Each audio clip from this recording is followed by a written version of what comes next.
के बाद सुबिन के हस्बैंड क्लियरली कह देता है कि तुम्हें जो मर्जी है वो कर लो इसके साथ, मुझे बिल्कुल भी फ़र्क नहीं पड़ता है। अगर मर जाएगी तो एक बार बता देना, मैं डेड बॉडी लेने के लिए आ जाऊंगा।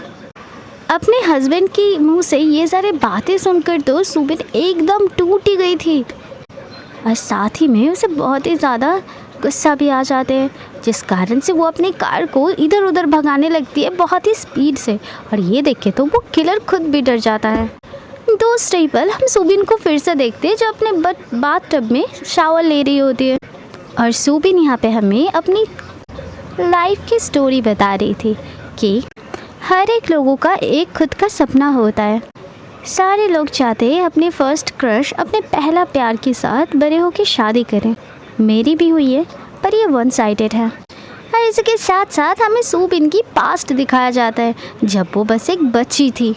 सुबिन की बचपन में उसकी मम्मी सबके सामने उसे डम और एकदम वीक दिखाती थी, जिस कारण से वो लोगों की सिंपैथी गेन कर पाए और साथ ही साथ पैसे कमा पाए। उसकी माँ इतनी ज़्यादा बुरी थी कि उसे ढंग से कुछ खाने तक नहीं देती थी। सुबिन को देखकर कोई भी कहेगा कि वो बहुत ही ज़्यादा गरीब फैमिली से बिलोंग करती थी। बहुत ज़्यादा हेजिटेट भी कर रही थी कि ये ज़रूरी नहीं हो कि सुबिन की खुशी लू शाओ की खुशी हो, कि लू शाओ इस शादी को एक्सेप्ट करेगा भी या नहीं। सुबिन एक मन से तो ये सब सोच रही थी, पर उसका दूसरा मन से वो सोच रही थी कि लू शाओ तो सुबिन की हमेशा मदद करती है और हमेशा प्रोटेक्ट भी करता है, साथ ही साथ वो दोनों काफ़ी अच्छे दोस्त भी है, तो शायद वो भी खुश हो जाए। इसके साथ साथ उन दोनों की वेडिंग तो कंप्लीट हो जाता है, पर चीज़ें बदलना शुरू हो गई थी। वेडिंग के बाद से ही सुबिन हर रोज़ लू शाओ के लिए ब्रेकफास्ट बनाया करती थी, पर यहाँ पे लू शाओ की एक ही रिस्पॉन्स हुआ करता था कि तुम्हें ये सब बनाने की कोई भी ज़रूरत नहीं है, और ब्रेकफास्ट किए बिना ही वो वहाँ से चला जाता था। नोटिस कर रही थी जो चीज़ देख के उसकी कलीग कहने लगती है, अरे वाह सुबिन, ऐसा लगता है तुम लू शाओ की तरफ कुछ ज़्यादा ही ऑब्सेस्ड हो, और तुमने तो उसके लिए एक डायरी भी बना के रखा है, उसकी सारी न्यूज़ की, सारे इंटरव्यू की और सारी चीज़ों की। यहाँ पे सुबिन बताना चाहती थी कि अरे ऐसा कोई भी बात नहीं है, जहाँ पे उसकी कलीग फिर से कहती है कि अगर तुम ऐसे ही करते रहोगी तो बिल्कुल नहीं चलेगी। मैं तुम्हें कह देती हूँ, मिस्टर लू पहले से ही शादीशुदा है और माना जाता है उनकी जो वाइफ है बहुत ही ज़्यादा प्रेटी है और वो अपनी वाइफ से बहुत ही ज़्यादा लव करते हैं। अपनी कलीग के मुंह से ये सारी बातें सुनकर सुबिन बहुत ही ज़्यादा हेजिटेट और थोड़ा सा वियर्ड फील कर रहा था, क्योंकि वो जैसे डिस्क्राइब कर रही है और लोगों के मुताबिक जो है वो तो बिल्कुल भी रियल नहीं है। उन दोनों के अंदर तो ऐसा रिश्ता कभी भी बना ही नहीं। सुबिन यहाँ पे फिर से वो इंटरव्यू देखने लग जाती है। यहाँ पे सुबिन हर टाइम उसकी इंटरव्यू देखती है, इसलिए कारण एज अ वाइफ वो कभी भी उसके पास जाके खड़ी नहीं हो पाई, क्योंकि यहाँ पे उनका जो रिलेशन है वो अभी भी हिडन है। पर यहाँ पे सुबिन हमेशा से चाहती थी कि जब भी लू कोई भी इंटरव्यू दे या कोई भी कॉन्फ्रेंस करे तो उसके बगल में हमेशा सुबिन खड़ी होके साइन लैंग्वेज में बाकी पीपल्स को मैसेज दे। और आज ही वो मनहूस दिन थी जिस दिन वो काम के बाद बहुत ही बारिश में अपनी कार लेके जा रही होती है और वो किलर उसके गले में वो चाकू रखता है और किलर उसे अपने हस्बैंड को कॉल लगाने के लिए कहता है, पर सुबिन यहाँ पे उसके नंबर से कॉल नहीं लगाती है, तो इसलिए वो किलर अपने फ़ोन से कॉल लगा देता है। जहाँ पे हम लू को देखते हैं और लू यहाँ पे अपने असिस्टेंट को कह रहा था 10 मिनट। वो कहता है कि हाँ ठीक है मार दो, और मर जाए तो बता देना, डेड बॉडी लेने के लिए मैं खुद आ जाऊँगा। उसके बाद वो कॉल कट हो जाता है। इसके सारी बात सुनने के बाद वो किलर बहुत ही ज़्यादा गुस्सा आ जाता है। वो तो गुस्से में वो चाकू को उठाकर सीट पर ही मारता है, जिस कारण से सुबिन को भी थोड़ा सा लग जाता है। पर यहाँ पे जितना ना वो किलर गुस्सा था, उससे भी कई गुना ज़्यादा सुबिन यहाँ पे गुस्सा था उसके हस्बैंड की सारी बातें सुनकर। और इसके साथ साथ हम पहली बार देखते हैं सुबिन को बोलते हुए, तो हमें ये पता लगता है कि सुबिन बोल सकती है। वो अभी तक बस दिखावा करती थी कि वो बोल नहीं पाती है। और थोड़ी देर में ही वो फिर से खुद ही लू को कॉल लगाता है, पर यहाँ पे लू उसका कॉल देखता तो है पर पिकअप नहीं करता, इग्नोर कर देता है। और ये देख के सुबिन और भी ज़्यादा गुस्सा हो जाती है और इसी वजह से वो उस दिन वो कार उल्टे सीधे तरीके से बहुत ही स्पीड से चलाती है, जिस कारण से उनका टक्कर हो जाता है और उस कार की एक्सीडेंट हो जाती है। और तुरंत ही वो किलर भी बेहोश हो जाता है और किसी न किसी तरीके से सुबिन अपने कार से निकलती है और वो सोचती है कि 3 साल हमारे रिलेशन के बाद अपने हस्बैंड को कहने लगती है, क्या तुम्हें सच में परवाह नहीं है कि क्या तुम्हें सच में कोई फ़र्क नहीं पड़ता, या तुम्हें परवाह भी नहीं है कि तुम्हारी बीवी मर चुकी है। जहाँ पे ली कहता है कि नहीं, मुझे कोई फ़र्क नहीं पड़ता है, और हाँ, मैं अब डेड बॉडी लेने आ जाता, पर मैं बहुत ही ज़्यादा बिज़ी हूँ। एक काम करो, तुम उसे कहीं पे गाड़ दो, मुझे कोई भी फ़र्क नहीं पड़ता है। ये सारी बातें सुन के सुबिन को बहुत ही ज़्यादा गुस्सा आ जाती है। ये सारी बातें सुनने के बाद वो तुरंत ही उस कॉल को कट कर देती है। उसके बाद वो रिग्रेट कर रही थी कि उसे अभी तक लगता था कि शादी के बाद वो दोनों खुश रहेगी, पर यहाँ पे तो नहीं।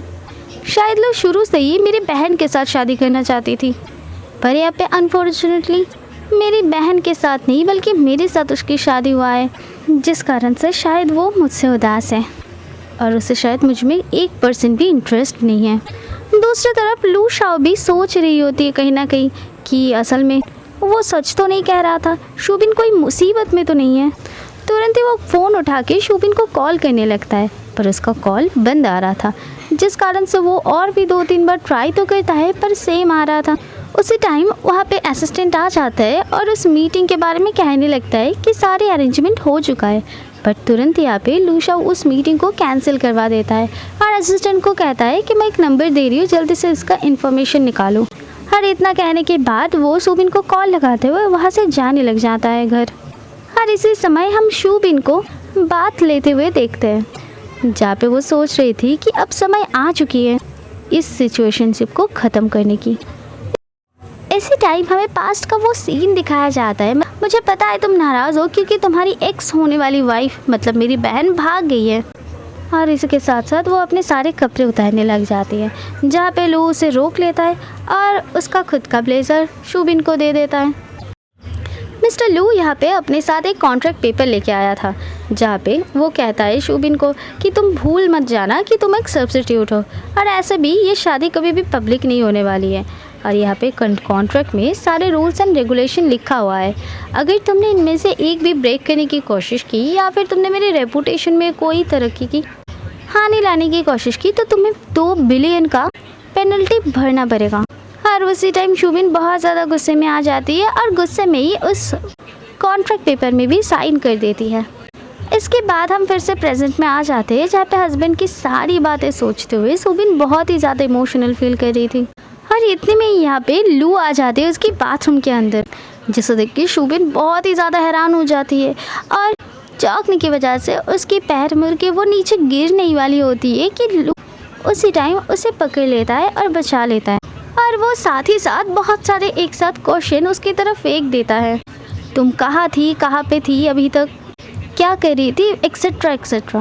और यहाँ पे अपना फ़ोन निकाल के शुबिन फटाफट टाइप करने लग जाती है, क्योंकि उसके हस्बैंड को मतलब लू को साइन लैंग्वेज नहीं आता है, और ना कि लू ने कभी ये सीखा ना सीखने की कोशिश की। शुबिन जल्दी जल्दी टाइप करके उसे कुछ दिखा पाए उससे पहले ही लू उसके आए हुए कॉल के लिए बाहर चला जाता है। और ये कॉल होता है उसका उस असिस्टेंट का जो इन्फॉर्मेशन लू ने मांगा था उस बारे में। उसका असिस्टेंट कहता है कि ये नंबर जो था वो एक बम्पर नंबर था, जहाँ पे पता करने में बहुत ज़्यादा टाइम लग जाएगा कि असल में उसकी रियल ओनर कौन है, और पता हो भी जाए तब भी कोई ख़ास मतलब नहीं निकलने वाला। मतलब उसका जो रियल ओनर है शायद वो उस सिम का अपना एक्सेस कैंसिल करवा दिया है, या फिर उसका जो सेकंड ओनर है वो अभी तक पहले ओनर के नाम से ही वो सिम चला रहा है। इसके बाद वो फ़ोन में की हुई बातों के बारे में और उस वॉइस के बारे में पूछने लग जाता है, जहाँ पे वो असिस्टेंट कहता है कि वो वॉइस थोड़ा सा अजीब था, रोबोटिक जैसा, पर यहाँ पे ये कंफर्म है कि वो कोई मेल ही था, जो कि तकरीबन 28 या 30 के आसपास होगा। इसके बाद लो उसे और भी ज़्यादा इन्वेस्टिगेट करने के लिए कह देता है, पर यहाँ पे और भी मेक श्योर करने के लिए कह देता है कि कुछ भी हो जाए इसकी और इसकी वाइफ की आइडेंटिटी रिवील ना हो। दूसरी ओर शुबिन अपनी हेयर ड्राई कर रही थी, जहाँ पे मिस्टर लू आ जाता है और कहने लगता है शुबिन से कि मुझे एक साइन लैंग्वेज इंट्रोडक्टर की ज़रूरत है, तो कल तुम मेरे साथ कंपनी जाना। ये बात सुन के तो शुबिन एकदम हैरान हो जाती है। फिर से यहाँ पे लू बोलने लगता है कि फिक्र मत करो, हमारी आइडेंटिटी रिवील नहीं होगी। तुम बस मन लगा के अपना काम करना और आ जाना। पर यहाँ पे मनी मन वो सोचने भी लगता है कि शायद सुबिन को अपने पास रखने से वो प्रोटेक्टिव रहेगी। इसके बाद वो इवेंट का टाइम भी आ जाता है, जहाँ पे आने के बाद लू सुबिन से कह रहा होता है कि केयरफुल रहना। यहाँ पे एक से बढ़ के एक लोग आए हैं, कोई बहुत बड़े दिग्गज है तो कोई बहुत बड़ा एंटरटेनर है। यहाँ पे किसी को भी हम पे ऊपर मतलब हम दोनों के ऊपर शक नहीं जाना चाहिए। सुबिन उसके बातों पर अपने माथे को हिलाकर हाँ कह रही होती है। इसके साथ साथ उन दोनों ने इवेंट की हॉल रूम पे एंटर किया और वहाँ के रहे सारे गेस्ट बस उन्हें ही देखे जा रहे थे और उन्हें समझ आ रहा था कि ये दोनों असल में कपल्स हैं और ये बगल वाली लड़की उनकी वाइफ भी होगी। इसके थोड़ी देर बाद हम मिस्टर वैंग को देखते जो तारीफ़ कर रहा था कि सच में आपकी वाइफ बहुत ही ज़्यादा प्रिटी है। तो मिस्टर वैंग को कंफर्म करवाता है लू कि सॉरी ये मेरी वाइफ नहीं है, मुझे पता है कि आपकी वाइफ म्यूट है, मतलब आपकी वाइफ भी बोल नहीं सकती, इसलिए आप दोनों से इंटरेक्ट करने के लिए मैं एक साइन लैंग्वेज इंट्रोडक्टर को लेके आई हूँ जिससे कि हम अच्छे से बात कर पाएँ। जहाँ पे मिस्टर वैंग कहते हैं कि मुझे माफ़ करना पर एक बात बताइए, आप अपने वाइफ को कोई भी इवेंट पे क्यों नहीं लाते हैं? क्योंकि यहाँ पे आए सारे लोग अपनी वाइफ को लगभग साथ लेके आए हैं और यहाँ के सारे लोग आपकी वाइफ को भी देखना चाहते हैं। जहाँ पे मिस्टर लू कहते हैं कि मुझे माफ़ करिएगा, जब से हमारी शादी हुई है मैं अपनी वाइफ को हीटे नहीं रखा है क्योंकि मैं कभी भी नहीं चाहती कि मेरी आइडेंटिटी की वजह से मेरी वाइफ को कोई भी तकलीफ़ हो। मैं हमेशा से उसे प्रोटेक्ट करना चाहता हूँ और मैं बिल्कुल नहीं चाहूँगा कि वो मेरी बिजनेस पे आए जिस कारण से लोगों की नज़र में वो आ जाए या फिर कोई भी आसानी से उसे हर्ट करके चला जाए। आज सुबिन उनकी कई सारे बातें उनकी वाइफ को मतलब मिस्टर वैंग की वाइफ को साइन लैंग्वेज के थ्रू समझा रहा होता है। पर यहाँ पे सुबिन तो मन ही मन कहने लगती है कि दुनिया वालों के सामने ये कितना अच्छा बनने का नाटक करता है, पर इसे तो कोई फ़र्क भी नहीं पड़ता है कि इसकी वाइफ जिंदा रहे या फिर मर जाए। और अभी सबके सामने कह रहा है इसे कैसे कि वो अपनी वाइफ को प्रोटेक्ट करना चाहता है। इतने में ही उनका असिस्टेंट का उनके पास टेक्स्ट आ जाता है जो कह रहा होता है कि ऑलरेडी हम टेक्नीशियन को लेके बैठ गए हैं, जैसे आपका कॉल आएगा तब हम लोग यहाँ पे उस वॉइस को ट्रैक करने की कोशिश करेंगे और साथ ही साथ लोकेशन पता करने की भी कोशिश कर लेंगे। बस यहाँ पे ध्यान रहे कि वो कॉल और आप लोगों का कॉन्वर्सेशन 3 मिनट से ज़्यादा होना चाहिए। यहाँ पे सुबिन थोड़ी देर में यहाँ जाती है और उसे अपने मैसेज के बारे में बताने लगती है लिखकर कि अब मेरी काम हो चुकी है तो मुझे जाना है। ये देख के लू बहुत ज़्यादा गुस्सा हो जाता है और वो कहने लगता है तुम्हारा प्रॉब्लम क्या है सुबिन? क्या तुम मुझसे इस तरीके से हेट करते हो कि एक नाइट तुम मेरे साथ इवेंट में स्पेंड नहीं कर सकते हो? ये बात सुन के सुबिन को काफ़ी गुस्सा आ जाती है और इसके बाद वो साइन लैंग्वेज के थ्रू ही लू को डांटने लग जाती है। पर उसे ये भी पता होता है कि असल में लू को कुछ समझ में ही नहीं आया, इसीलिए वो जानबूझ के साइन लैंग्वेज की यूज़ कर रही थी। यहाँ पे सच में लू की एक्सप्रेशन बहुत ही ज़्यादा क्यूट होती है। हाँ, जैसे सुबिन ने सोची थी वैसे ही होती है। लू को कुछ भी समझ में नहीं आ रहा होता है साइन लैंग्वेज का, जहाँ पे अब लू कहने लगता है कि मुझे कुछ भी समझ में नहीं आया, पर तुम्हारी एक्सप्रेशन से पता लग रहा है कि तुम बहुत ही ज़्यादा डांट रहे हो मुझे और मुझे टोन मारे हो तुम। और इसके बाद सुबिन वहाँ से चली जाती है और दूसरी तरफ यहाँ पे उस किडनैपर का फिर से एक बार कॉल आ जाता है और वो खुशी खुशी कॉल उठा लेता है, साथ ही साथ कन्वर्सेशन को आगे बढ़ाने की कोशिश करने लग जाता है कि क्यों तुम तो कल रात को मेरी वाइफ को मारने वाले थे ना, लगता है तुम सक्सेस नहीं हो पाए। जहाँ पे वो किडनैपर कहने लगता है कि मैंने तुम्हारी वाइफ को जानबूझ कर जाने दिया है क्योंकि मुझे ऐसा महसूस हो रहा था कि मैं इतनी इजी तरीके से अब तुम्हारी वाइफ को कैसे ही मार सकता हूँ। पर आज तो तुम्हारी वाइफ एक साथ इवेंट में बहुत ही ज़्यादा प्यारे लग रहे थे, तो मुझे लगता है आज का दिन ही बेहतर होगा तुम्हारी वाइफ को मारने के लिए। और ये बात सुन के तो लू बहुत ही ज़्यादा घबरा जाता है। ये सारी बातें सुनकर ही लू बहुत ज़्यादा घबरा जाता है क्योंकि उस अनजान इंसान को इवेंट के बारे में कैसे पता चला, इसलिए वो अपने फ़ोन लेके ही इधर उधर देखने लग जाती है इस इवेंट में और प्रेडिक्ट करने की कोशिश करता है कि उससे कौन बात कर रहा है। और यहाँ पे पूरे इवेंट में ज़्यादातर लोग ही फ़ोन में बात कर रहे थे, पर उनमें से एक पर्सन फ़ोन लेके दूर जाने लगता है तो उसे उस आदमी पे शक होता है और वो उसका पीछा करता रहता है उस फ़ोन को लेके। पर दूसरी ओर हम सुबिन को देखते हैं जो कि उस किडनैपर का फ़ोन का यूज़ करके लू शाओ से बात कर रही थी, वो भी वॉइस चेंज करके। यहाँ पे तो लू को इस बात की कोई भी भनक भी नहीं था और वो दूसरे उस अनजान इंसान को ढूंढते हुए वॉशरूम तक चले जाता है। पर थोड़ी देर में उसे कंफर्म हो जाता है कि वो जिस इंसान का पीछा कर रहे हैं वो उस किडनैपर नहीं है। तो उसके बाद वो वॉशरूम के बाहर आ जाता है, जहाँ पे कॉल पे रही सुबीन फिर से कहने लगती है कि क्यों, तुम मुझे लगता है बहुत ही मन लगा के ढूंढने की कोशिश कर रहे हो, पर मिस्टर मैं इतनी आसानी से तुम्हारे हाथों नहीं आने वाला हूँ। सबसे पहले मैं तुम्हारी वाइफ को मारूंगा, इसके बाद मैं तुम्हें देखूंगा। उसकी ये बातें सुन के घबराई हुई लू जवाब देता है कि खबरदार अगर मेरी वाइफ के ऊपर हाथ उठाने की कोशिश की तो। जहाँ पे सुबिन फिर से रोती हुई कहने लगती है, अब क्या फ़ायदा, कल तुम कहाँ पे थे जब मैं उसे मारने वाला था? कल तो बड़े आसानी से तुमने कह दिया जो मर्ज़ी ये कर लो। क्या तुम्हें अंदाज़ा है कल रात उसके साथ हुआ क्या था? और ऐसे भी तुम्हारी वाइफ बोल नहीं सकती है, मैंने ये चीज़ तो देखा है। और तुम्हारी वाइफ कितनी बार मेरे सामने गिड़गिड़ाई जिस कारण से मैंने उसे छोड़ दिया, पर इतने आसानी से तो मैं तुम दोनों को बिल्कुल भी नहीं छोड़ने वाला हूँ। लू ये सब बातें सुन के बहुत ही ज़्यादा गुस्से में आ जाता है। तो वो कहने लगता है कि बताओ तुम्हें कितने पैसा चाहिए।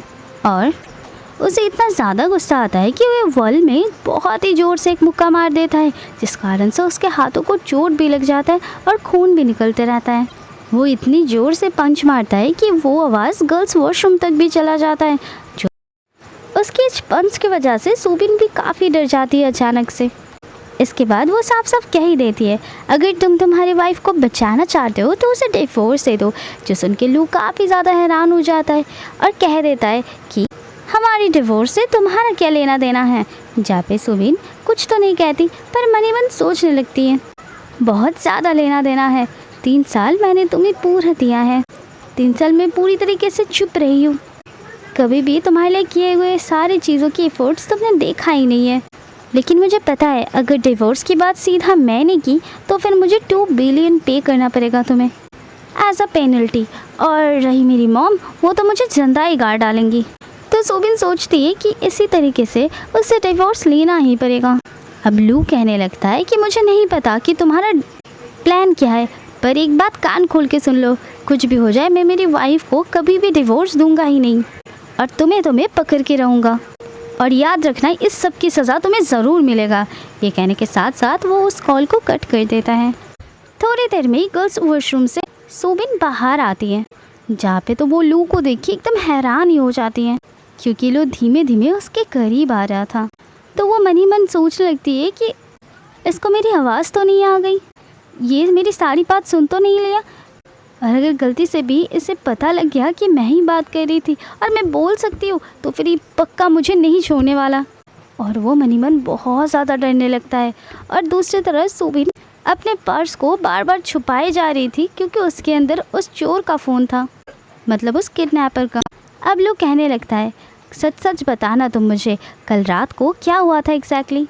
अगर तुम सारी चीज़ें छुपाओगी फिर भी मुझे पता लग ही जाएगा। उसके बाद एक एक करके लू सारी बातें सुबिन से पूछने लगता है और सारी बातों का जवाब सुबिन हाँ या ना में देता है। और इसके बाद लू सुबिन के गले की स्कर्फ को भी हटा के देखता है, जहाँ पे उस चाकू का निशान पड़ गया था, जो देख के तो उसे बहुत से वो नहीं देख पाई। इसके बाद लू कहता है, ठीक है अब से तुम्हारी सेफ्टी की जिम्मेदारी मेरी है, पर ये चला जाता है। और उसके जाने के बाद सुबिन को अपने सांसों में सांस आई और मनी मन सोचने लगी, थैंक गॉड उसे मेरे ऊपर शक नहीं हुआ। बाहर आके लू अपने असिस्टेंट को कॉल करने लगता है और पूछने लगता है, क्या उस अनजान इंसान का कुछ भी पता लगा है, वो लोग क्या ट्रेस कर पाए या फिर नहीं। जहाँ पे उसका असिस्टेंट कहने लगा, हमें कुछ भी नहीं मिला है अभी तक, यहाँ पे उसका बहुत सारे डिफरेंट लोकेशंस दिखा रहे थे, जिस कारण से हम सब बहुत ज़्यादा कंफ्यूज हो गए, असल में ये कहाँ से बात कर रहा है। तो हमें नेटवर्क को और भी ज़्यादा स्ट्रॉन्ग करना पड़ेगा, और हाँ आपकी कॉल ड्यूरेशन को और भी ज़्यादा बढ़ाना पड़ेगा बॉस। इसका अगले सीन में हम सुबिन को देखते हैं, जो घर में होती है और साथ ही साथ उस किडनैपर का फ़ोन को देख रही होती है। थोड़ी देर में बाहर से आते हुए किसी की आहट सुनती है वो, और वो जल्द से जल्द उस फ़ोन को छुपाने लगती है।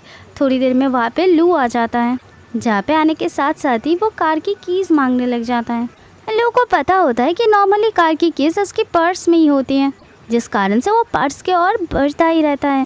और उसी टाइम सुबिन उसे रोक लेती है और खुद ही उसे पुकार के कीज देने लगती है। पर वो साथ ही साथ सोच में भी पड़ जाती है, अचानक से उसे मेरी कार की कीज क्यों चाहिए। पर अचानक ही उसको ट्रिगर होता है कि डैश कैमरा, और डैश कैमरा ऐसी चीज़ है जो कि कार में लगी हुई होती है और इसमें सारी चीज़ें रिकॉर्ड भी हो जाती हैं और उसके थ्रू तो उसे सारी सच्चाई पता भी लग जाएगा। वो ये सोच के बहुत ज़्यादा डर जाती है और भागने लग जाती है लू को रोकने के लिए, क्योंकि अगर एक बार उसने ये चेक कर लिया उसके सामने सारी सच्चाई आ जाएगा और उसे ये तक पता लग जाएगा कि सुबिन बोल सकती है। वो भागते हुए लिफ्ट के पास जाती है पर लिफ्ट तो आ ही नहीं रही थी, जिस कारण से वो फटाक से सीढ़ियों से चली जाती है। और दूसरी तरफ तो लो डैश कैमरा चेक में मत बैठना, हो सकता है कि फिर से ऐसा हादसा हो और मैं तुम्हारी अच्छे कार के साथ ये एक्सचेंज करवा दूंगा। इसके बाद बिना कुछ कहे वो वहाँ से चली जाती हैं, जहाँ पे लू अपने मम्मा को कॉल लगाने लगता है और पूछता है क्या हमारी शादी के बारे में किसी और को भी और पता है। और यहाँ पे उसका मम्मा किसी का तो नाम लेती है और इसी के साथ साथ हमें एक फ्लैशबैक दिखाया जाता है। और ये उसी टाइम का सीन होते हैं जब लू को पता चलता है कि उसकी मू फैमिली में शादी फिक्स किया गया है। हाँ, लू को ये भी पता था कि शुबिन ही उस फैमिली की सेकंड डॉटर है और उसने खुद ही कहा था कि मैं फर्स्ट डॉटर के साथ शादी नहीं करना चाहता बल्कि सेकंड डॉटर के साथ करना चाहता हूँ। तो कुछ भी हो जाए फर्स्ट डॉटर को सेकंड डॉटर से एक्सचेंज कर ही देना। तो इसी के साथ साथ हमें पता लगता है कि शुरुआत से ही लू एक अच्छा आदमी है और वो हमेशा से ही शुबिन को प्रोटेक्ट करने की कोशिश किया है और वो हमेशा से ही शुबिन के साथ भी था, स्कूल टाइम से ही। और इसके बाद भी जब उसे पहली बार पता लगा था कि उसकी शादी शुबिन से नहीं बल्कि उसकी बड़ी बहन मूबिन से, तभी होता है कि यहाँ पे जो चीज़ चल रहा है वो एक ही इंसान करवा रहा है, वो है सुबिन की बड़ी बहन मूबिन। इसके बाद नेक्स्ट डे आ जाता है जहाँ पे सुबिन के घर मतलब मिस्टर लू के घर सुबिन की मम्मी आई हुई होती है और वो आते ही सुबिन के ऊपर चिल्लाने लग जाती है। वो चिल्लाने लग जाती है कि तुम भले ही बोल नहीं सकती हो, क्या तुम्हारे हाथ भी ख़राब हो गए? 3 मैं कॉल कर रही हूँ तो तुम पिक भी नहीं कर सकते, ना कि तुम टेक्स्ट बैक कर सकते हो। और यहाँ पे सुबिन की मम्मी उसके लिए मेडिसिन भी लाई होती है क्योंकि उन्हें पता था कि रिसेंटली उसका एक एक्सीडेंट हुआ है, लेकिन एग्जैक्टली क्या हुआ है ये उनको पता नहीं था। और लू भी उन्हें कॉल करके तरह तरह की सवाल किया था। दवाई के साथ साथ शुबिन की मम्मी उसके लिए कुछ गिफ्ट्स भी लाए थे और ये गिफ्ट्स कुछ नहीं बल्कि कुछ नाइट ड्रेसेस थी, जहाँ पे वो नाइट ड्रेस देख के बहुत ही ज़्यादा एम्बेरस फील करती है सुबिन। और उसकी मम्मी कहने लगती है कि इसे घूर क्या रहे हो, तुम्हें नहीं लगता कि फैमिली प्लानिंग करने के लिए तुम कुछ ज़्यादा ही लेट हो, क्योंकि तुम्हारी शादी को अब तक 3 साल हो गए हैं। आगे चल के हमारी फैमिली के बच्चे हाई पोजीशन में नहीं जाएगा तो कौन जाएगा? तुम क्या चाहते हो कि बाहर वाले कोई औरत प्रेग्नेंट हो जाए? अपनी मम्मा की मुंह से ये सारी बातें सुन के सुबिन रिस्पॉन्ड करती है, जो देख के उसकी मम्मा उसे एक जोर का थप्पड़ लगा देती है और कहने लगती है कि तुम्हें किसने कहा है बोलने के लिए? मुझसे दूर होने के बाद लगता है तुम्हारी पंख निकल आई है। इसके बाद सुबिन अपने लिए फ़ाइट बैक करने की कोशिश तो करती है पर उसकी मम्मा उसे और भी ज़्यादा मारती है और कहती है अगर तुम भूल गए हो तो मुझे याद दिलाना पड़ेगा कि तुम किस तरीके से मेरे सामने नील डाउन करके भीख मांगे थे कि मैं तुम्हारी डैड को हॉस्पिटल भर्ती कर दूँ। अगर मैं ना होती तो तुम्हारी डैड कब का मर चुका होता। तो फिर तुम क्या चाहते हो, मैं तुम्हारी डैड को हॉस्पिटल से निकलवा दूँ? ये सुनने के बाद सुबिन कुछ भी नहीं कह पाती अपनी मम्मी को और इसकी मम्मी कहने लगती है जब तक तुम मेरी बात मान के चलोगी तब तक तुम और तुम्हारी डैड बहुत ही पीसफुली जिएंगे, नहीं तो तुम्हें तो पता ही है कि मैं तुम्हारी डैड की हालत क्या करूँगी। इसके बाद वो औरत वहाँ से ईविल जैसे हंसती हुई चली जाती हैं और इससे ही हमें पता लग जाता है कि सुबिन अब तक म्यूट क्यों है। वो अभी तक इसलिए म्यूट है कि वो अपने डैड को प्रोटेक्ट कर पाए, जबकि उसके डैड को उसकी मम्मी ने कब का छोड़ दिया है। और इसके अलावा वो अब बचपन से ही अपनी मम्मी से कंट्रोल होती हुई आई है, लेकिन अब बस बहुत हो गया। वो अब बिल्कुल भी नहीं चाहती कि उसे कोई भी और कंट्रोल करे, इसलिए वो बस अब इंतज़ार कर रहा है फटाक से लो उसे डिवोर्स दे दे और वो कहीं दूर चले जाए सबसे। और उसके बाद भी अगर कोई उसे पहचान भी लेता है दूर जाने के बाद और कोई उसे लड़ाई भी करता है तो वो खुद के लिए कम से कम फाइट बैक तो कर पाएगी, वो और बिल्कुल भी पीछे नहीं हटने वाली। इसके कुछ देर बाद हम देखते हैं कि सुबिन उस किडनैपर के फ़ोन से फिर से लू को कॉल लगाने लगता है, जहाँ पे लू ऑफिस में अपने केबिन में होता है और उस कॉल को आते हुए देखता है। तो 2-3 बार रिंग होने के बाद वो अल्टीमेटली वो कॉल उठा ही लेता है। इसके बाद सोबिन कहने लगती है कि तो फिर तुमने क्या डिसाइड किया है, तुम कब देने वाले हो डिवोर्स अपने बीवी को। पर यहाँ पे तो उल्टा लू ही उसे कंडीशन पे कंडीशन दिए जा रहा था, जो सुन के सोबिन कहती है 1 मिनट, तुम कौन होते हो मुझे कंडीशन देने वाला? यहाँ पे किडनैपर मैं हूँ, मैंने ऑलरेडी कह दिया है तुमसे, अगर उसे बचाना चाहते हो तो तुम्हें उसे डिवोर्स देना ही पड़ेगा, अदरवाइज़ मैं उसे मार डालूँगा। तो अपने बेतुकी कंडीशंस अपने पास ही रखो। जहाँ पे लू कहने लगता है कि मुझे तो ये ही समझ में नहीं आ रहा है कि मेरी बीवी को आखिर तुम डिवोर्स देने के लिए क्यों कह रहे हो। अगर तुम उससे प्यार करते तो फिर उससे शादी कर लेते, ना कि तुम धमकी देते कि जान से मार देने का। तो इससे तो इतना तो कंफर्म हो ही जाता है कि तुम उसे जानते तक नहीं हो। जहाँ पे सोबिन जवाब देती, ओहो ऐसा मत कहो, मेरे पास बहुत सारी चीज़ें हैं जो तुम्हारी फैमिली रेपुटेशन को बर्बाद कर सकता है। जो सुन के लू कहने लगता है कि फालतू के बरबराना बंद करो। और यहाँ पे सोबिन कहने लगती है, तुम्हें क्या लगता है मैं फालतू बरबरा रही हूँ? तुम्हें क्या अंदाज़ा है कि तुम्हारी फैमिली की कितनी चीज़ें मेरे पास है? और तुम्हें क्या लगता है कि मुझे तुम्हारी फैमिली की प्रॉब्लम्स मुझे पता नहीं है? मुझे तो ये तक पता है कि तुम्हारी शादी की 1 दिन पहले तुम्हारी जो रियल फियांसे है वो भाग गई थी, जिस कारण से तुमने उस मो फैमिली की 2nd डॉटर से शादी की है।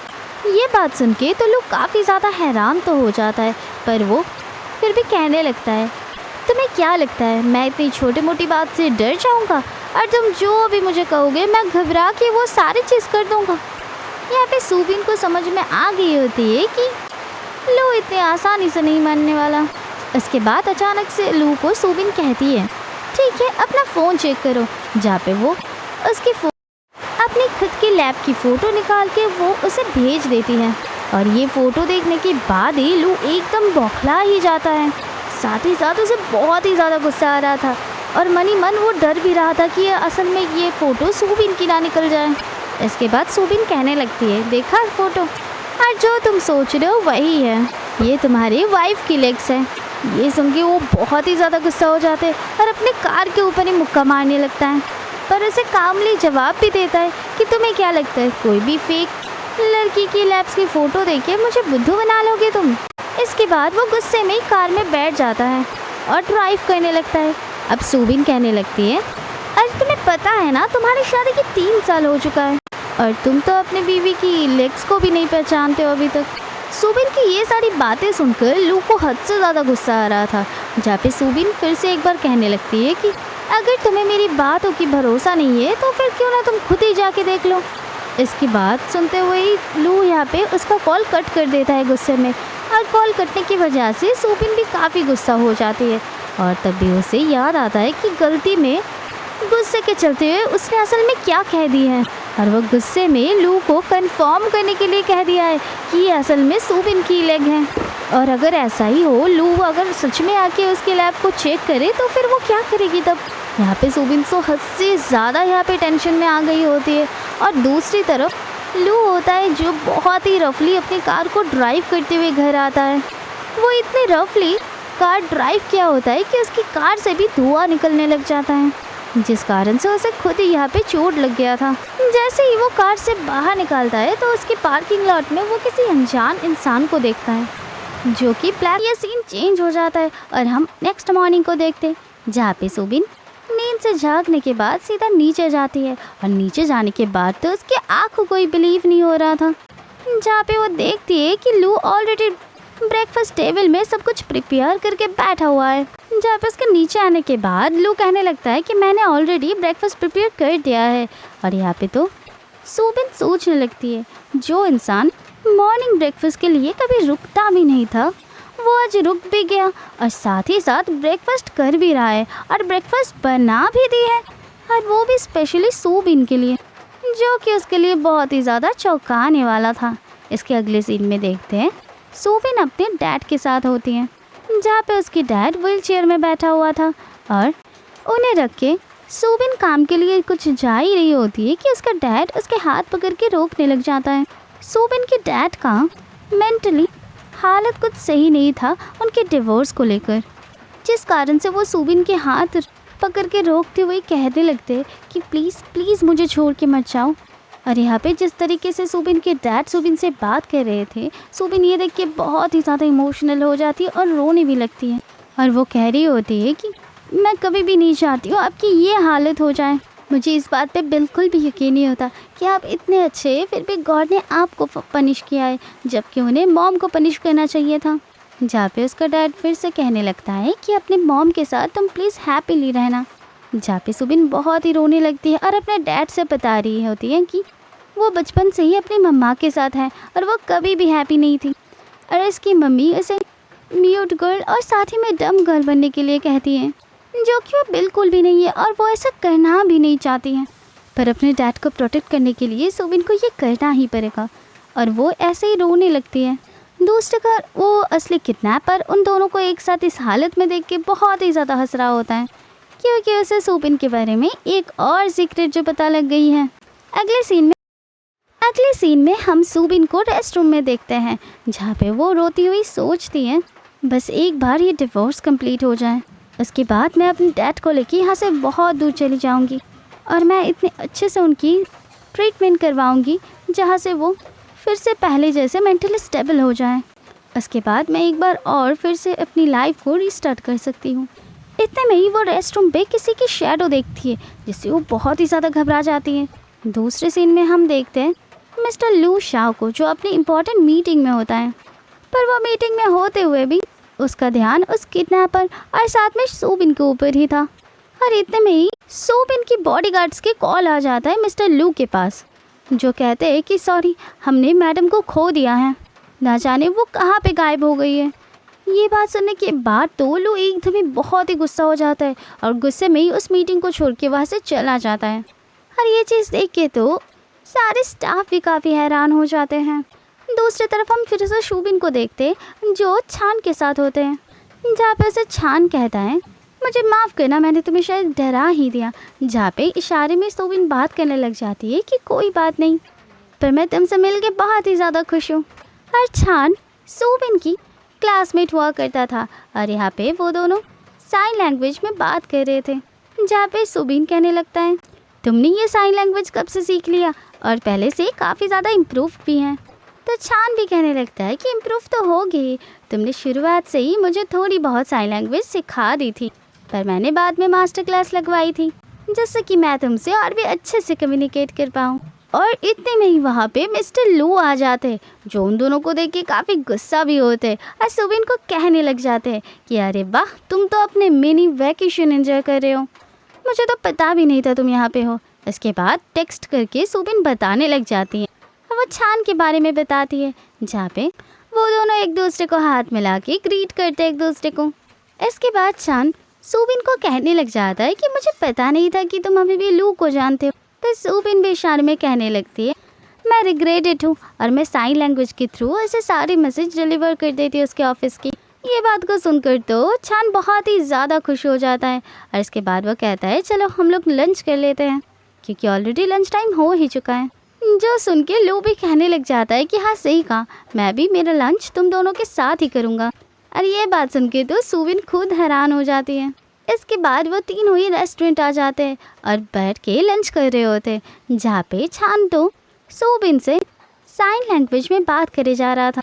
और ये सारी चीज़ देख के लू बहुत ही ज़्यादा इरिटेट हो रहा था और वो इरिटेट होके छान से पूछ ही लेता है कि अरे वाह, तुम्हें भी लगता है साइन लैंग्वेज आता है, तुम भी सीखे हुए हो क्या?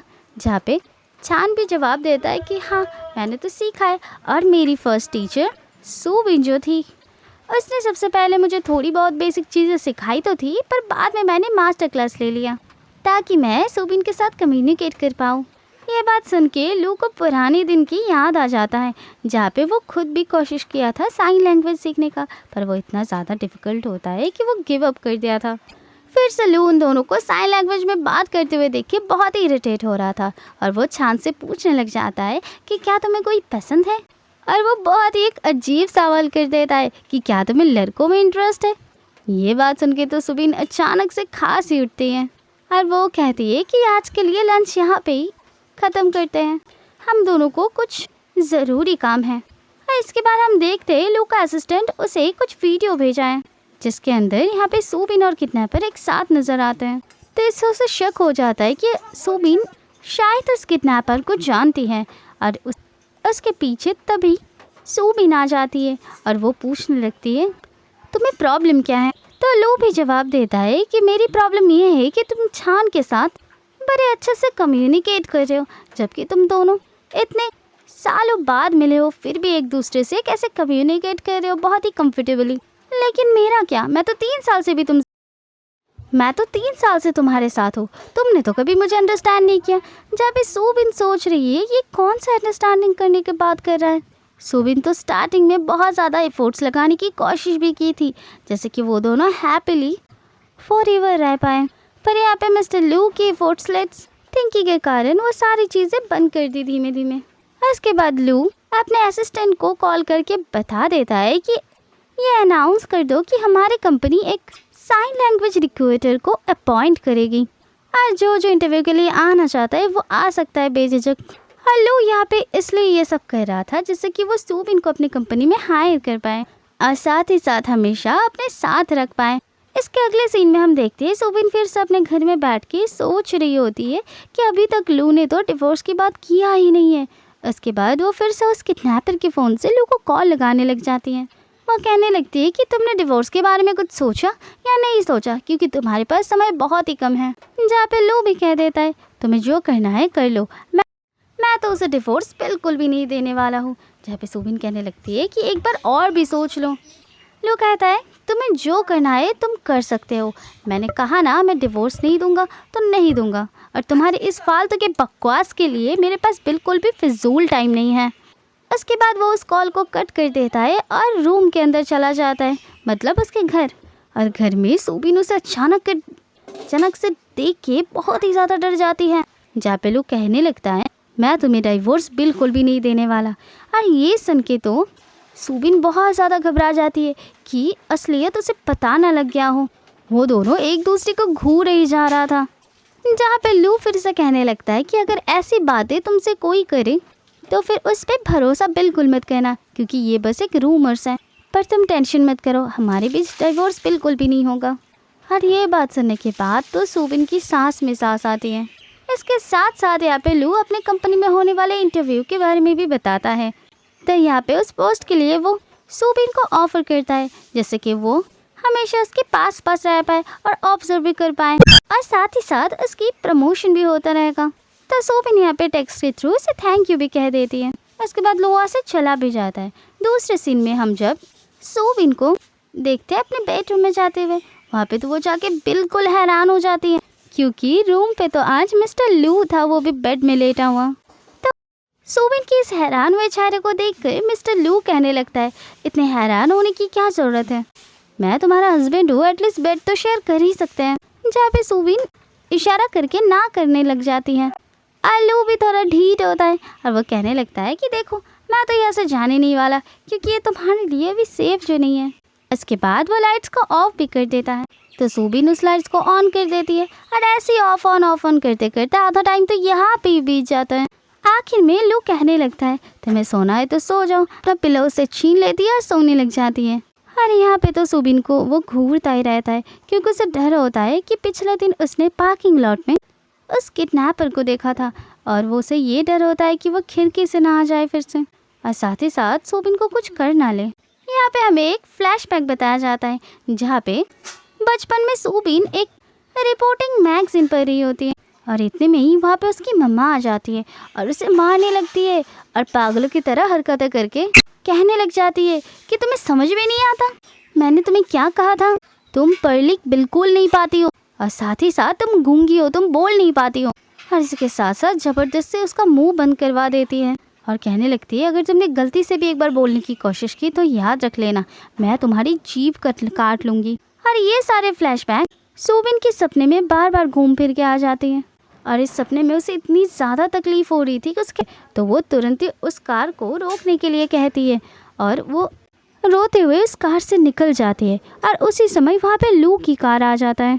पुलिस वाले तो लू को देखकर एकदम से समझ ही जाते हैं और पहचान भी लेते हैं, और यहाँ पे लू उसे एज अ वाइफ की है। इसके बाद सूबिन रोना शुरू कर देती है।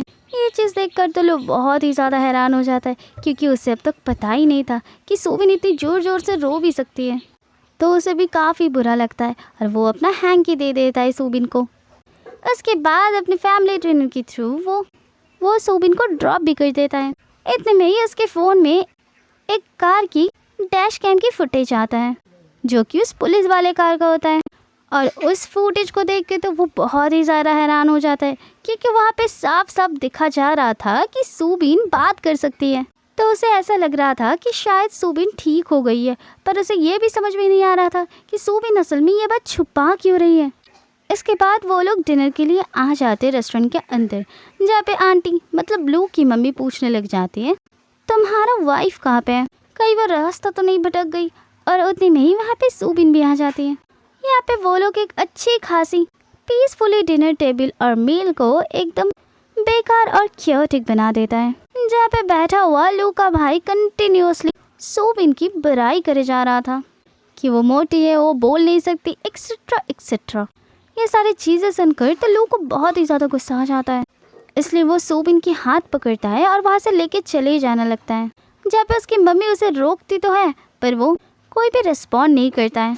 उसकी मम्मी की चिल्लाने के बाद भी वो सूबिन को लेके वहाँ से चला जाता है। अगले सीन में हम देखते हैं सूबिन एक इवेंट में आई होती है जहाँ पे उसकी मम्मी भी आई होती है और वहाँ पे उसकी मम्मी सूबिन के ऊपर बहुत ही ज़्यादा गुस्सा करती है क्योंकि उनको पता लग गया होता है कि उसका जो डैड का हॉस्पिटल है वो अब चेंज हो चुकी है। तो सूबिन बताने लगती है कि रिसेंटली उस हॉस्पिटल में कुछ हुआ था जिस कारण से ये सारे अरेंजमेंट लू ने किया है। तो आंटी कहती है कि तुम्हें क्या लगता है तुम लू के नाम लोगे तो मैं कुछ भी तुम्हें नहीं करूँगी, तो फिर ये तुम्हारी गलत फहमी है। और ये सब कहने के बाद वो सूबिन के साथ बदतमीज़ी करने लगती है, उसकी कोट निकाल देती है, उसका स्कार्फ निकाल देती है और सारे सामान लेके उससे वो चलने लगती है। जब उस वॉशरूम से वो बाहर आती है तब वो लू को देखती है जिस कारण से वो थोड़ा डर जाती है कि सारी बातें वो सुन ना ली हों। तो वो लू को देख के अच्छे से बात करने लग जाती है, जहाँ पे लू भी कहता है कि आप यहाँ पे मिल गए, बहुत ही अच्छा हुआ। आपने मुझे कहा था कि सूबिन की जो डिजीज़ है वो क्योर हो सकती है, तो फिर वो अभी तक ठीक क्यों नहीं हुई है और अभी तक वो बोल क्यों नहीं पा रही है। जहाँ पे आंटी कहती है कि अरे क्या है ना, वो शौक की वजह से अभी तक नहीं बोल पा रही है, किसी दिन जब वो शौक से बाहर आ जाएगी तो वो अपने आप ही बोलने लग जाएगी। और वहाँ पे वो ब्लेज़र और वो स्कार्फ फेंक के उसकी मम्मी चली जाती है, जहाँ पे लोग उसे देख के पहचान जाता है और वो सब कुछ जान लेता है कि असल में यहाँ पे हुआ क्या है। दूसरी ओर सूबिन अभी तक वॉशरूम के अंदर होती है, जहाँ पे वो बाहर कुछ लड़कियों का आपस में बात करती हुई सुनती है, मिस्टर लू मतलब लूशा और उनके वाइफ के बारे में। वो लड़कियाँ उन दोनों की तारीफ़ ही करी जा रही थी। उसके कुछ देर बाद जब वो वॉशरूम से बाहर आती है और ख़ुद को आईने में देखती है तब उसे एक रियलिटी चेक मिलती है कि यहाँ पे तो वो उसकी वाइफ बनने की बिल्कुल भी काबिल नहीं है। उसके बाद वो उदास सी चेहरा लेकर टेरेस पे ऊपर चली जाती है, जहाँ पे उस किडनैपर के फ़ोन से वो फिर से लू को कॉल मिलाती है और बोलने लगती है तुम्हें तो बहुत अच्छा लगता होगा ना कि तुम्हें ऐसी वाइफ मिली है जो कभी बोल ही नहीं सकती है और साथ ही साथ उसके पास कोई पावर भी नहीं है जिससे कि तुम उसके ऊपर रौब जमा पाओ, तुम उसके ऊपर डोमिनेंट हो जाओ। पर उसकी बातों पे लू बिल्कुल भी एग्री नहीं करता है, बदल में वो सूबिन की ढेर सारी अच्छाइयाँ बताते रहता है, जहाँ पे वो ये कहता है कि सूबिन तो यहाँ पे मेरे से भी ज़्यादा पावरफुल है। सारी चीज़ें सुन के तो यहाँ पे उदास सूबिन पहले से ही बहुत ज़्यादा उदास होती है और अब लू की बात सुन के वो रो ही पड़ती है और वो फिर से कहने लगती है कि अगर तुम ऐसे ही सोच रखते हो अपनी वाइफ के बारे में तो उसे अच्छे से ट्रीट क्यों नहीं करते हो। और इतने में ही लू टेरेस में आ जाती है, जहाँ पे सूबिन अचानक से उसे देख के बहुत ही घबरा जाती है और जल्दी जल्दी अपना फ़ोन छुपाने लगता है। ये जल्दबाजी के चक्कर में उसका बैलेंस बहुत ही ज़्यादा बिगड़ जाती है और नीचे गिरने ही वाली होती है कि तुरंत ही वहाँ पे लू आके उसे बचा लेता है और साथ में ये भी कहता है कि इतनी ठंड में तुम टेरेस में क्या कर रहे हो। इसके बाद लू उसे उसकी आवाज़ के बारे में सीधे एकदम पूछ देता है, जहाँ पे क्लियरली सूबिन कह ही देती है कि मेरी प्राइवेट लाइफ में दखलांदाजी मत करो और वहाँ से सूबिन तुरंत ही चली जाती है। उसके बाद असिस्टेंट का कॉल आ जाता है मिस्टर लू के पास, जहाँ पे वो कहते हैं उस फ़ोन नंबर की मतलब उस किडनैपर की फ़ोन की पता लग गया है, उन्होंने लोकेशन ट्रेस कर लिया है और वो आप ही के आसपास है। उसे तो समझ में नहीं आ रहा था कि ऐसे कैसे हो सकता है। उसके बाद दिए गए लोकेशन पर वो फॉलो करता रहता है और वो लोकेशन को फॉलो करते करते पार्टी के बाहर रोड की तरफ आ गया होता है, पर पर उसे पता भी नहीं चलता और तुरंत ही उसकी टक्कर एक कार से हो नहीं वाला था कि तुरंत ही वहाँ पे सूबिन आ जाती है और उसे बचा लेते हैं। पर उसे बचाने के चक्कर में गलती से उसके मुंह से आवाज़ निकल जाती है और वो बोल पड़ती है। इसके बाद लू सूबिन को बगल में लेके जाके रोड की साइड में अच्छे से बिठा देता है और उससे रीज़न भी पूछता है अभी तक चुप रहने का। जवाब में सूबिन कहती है कि जब मुझे पता होगा कि मैं अब कंफर्टेबल हूँ और केयर फ्री हो गई हूँ तब मैं खुद से ही तुम्हें बता दूंगा सब कुछ। और यहाँ पे लू भी उसकी बातों पे एग्री कर देता है। लू को बचाते हुए सूबिन के पैरों में चोट लग गई थी, जिसे देखकर लू उसके पैरों पे बैंडेड भी लगा देता है, साथ में उसे लेके घर आ जाता है। इसके बाद हम अगले दिन ऑफिस में देखते हैं जहाँ पे Soobin as a sign language recorder join हो जाती है। इसके बाद वो लोग मीटिंग में थे, जहाँ पे मीटिंग ख़त्म होने के बाद मिस्टर लू सूबिन से कहने लगता है कि मिसेस सूबिन, मैं चाहता हूँ आप अलग से मुझे साइन लैंग्वेज सिखाएं जिससे कि मैं मेरी वाइफ से अच्छे से कम्युनिकेट कर पाऊँ। ये बात सुन के सूबिन तो बहुत ज़्यादा चौंक जाती है और कुछ बिना सोचे वो हाँ भी कर देती है। यहाँ पे इसके बाद हम लोग देखते हैं कि वो दोनों डिनर पे आया होता है, जहाँ पे थोड़ी देर में ही उसका असिस्टेंट आ जाता है, मतलब मिस्टर लू का असिस्टेंट, और वो कहता है कि उस वॉइस को, मतलब उस किडनैपर के फ़ोन से जो रोबोटिक वॉइस आती है उसको उन लोगों ने डिकोड कर लिया है और वो वॉइस सुनाने लगता है। वॉइस सुनने के बाद तो वो लोग हैरान ही हो जाते हैं क्योंकि वो एक लड़की की होती है। यहाँ पे तो उन लोगों को समझ में ही नहीं आ रही होती है कि आखिर ये एक लड़की इस सब के पीछे, और ये लड़की क्यों ही ये सब करेगी। तो लू का धीमे धीमे शक सीधा सूबिन के ऊपर चले जाता है। असिस्टेंट कहता है कि मैं उस आवाज़ को और भी ज़्यादा कॉन्फ़िगरेशन करके दूंगा जिससे कि आपको पूरी तरीके से समझ में आ जाए। तब आप प्लीज़ चौकन्ना न रहिएगा। एंड यहाँ पर डिनर के बाद लू इतना ज़्यादा ड्रिंक कर लिया होता है कि वो ठीक से खड़ा तक नहीं हो पा रहा था, जहाँ पे सूबिन उसे किसी तरह घर लेके आते और इसके बाद वो लोग रात में सो जाते हैं। सुबह जब लू की आँख खुलता है तब सूबिन को अपने इतने करीब देख के वो थोड़ा सा हैरान हो जाता है। उसके बाद वो ऐसे उठ के जाने ही वाला होता है कि असिस्टेंट का तुरंत ही कॉल आ जाता है, जहाँ पे वो कहता है कि उस फ़ोन का लेटेस्ट लोकेशन आपके घर के पास से ही दिखा रहा है। और ये बात सुन के तो वो एकदम कंफर्म ही हो जाता है कि ये और कोई नहीं बल्कि सूबिन ही है, लेकिन उसे समझ में नहीं आ रहा होता है कि आखिर सूबिन ये सब क्यों कर रहा है। बाद में जब वो ऑफिस में होता है तब उसे लास्ट नाइट की सारी कन्वर्सेशन याद आ रहा होता है और बार बार उसे एक लाइन ट्रिगर हो रही थी, जहाँ पे वो किडनैपर कह रहा था, मतलब सूबिन कह रही थी, आखिर तुम्हारी वाइफ में क्या ऐसी कमी है कि तुम उसे अच्छे से ट्रीट नहीं करते। तो यहाँ पे लोग सोचने लगता है कि शायद वो कुछ ज़्यादा ही बदल गया है, जिस कारण से सूबिन ये सब कर रही है। इसके थोड़ी देर बाद उसके केबिन में सूबिन आ जाती है, वो भी साइन लैंग्वेज सिखाने के लिए। मिस्टर लू कुछ वर्ड्स को लिख रहा होता है, जिसे साइन लैंग्वेज में कैसे कहते हैं वो सूबिन सिखा रही होती है, और उस वर्ड का आखिरी शब्द होता है आई लव यू, जो सिखाने में सूबिन थोड़ा सा हिचकिचा रही थी पर वो सिखा देती है। और इसी के बाद स्टोरी में एक मसाला ऐड हो जाता है और ट्विस्ट भी, क्योंकि सूबिन के पास उसकी बड़ी बहन मू की टेक्स्ट आया होता है।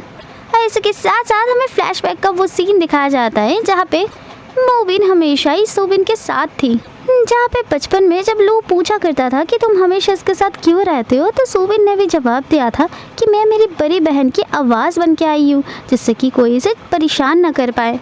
इसके बाद फिर से हम प्रेजेंट लाइफ में आ जाते हैं, जहाँ पे सूबिन अपनी बड़ी बहन से मिलने के लिए चली जाती है। और इसके साथ तो यहाँ पे मूबिन अपनी वेडिंग डे की बात बताने लगती है कि असल में वो कहाँ पे चली गई थी। वो कहती है उसी दिन उसके पास टेक्स्ट आ गया था वेडिंग डे के दिन ही कि ब्राइड को चेंज करने के लिए, और वो उस टेक्स्ट को सूबिन को भी दिखाती है।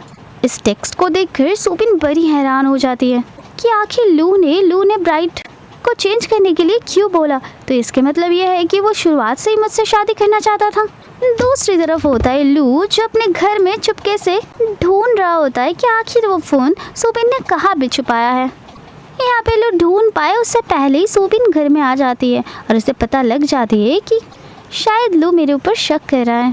और इतने में ही सूबिन की एक ड्रेस लू के हाथ में लग जाता है, जो उसे निकाल के देख ही रहा होता है कि सूबिन उसके हाथ से वो ड्रेस छीनने लग जाती है क्योंकि वो उसे दिखाना नहीं चाहती थी। और ऐसे खींचातानी के अंदर वो दोनों एक दूसरे के ऊपर ही गिर जाते हैं और ये सीन बहुत ही ज़्यादा रोमांटिक था।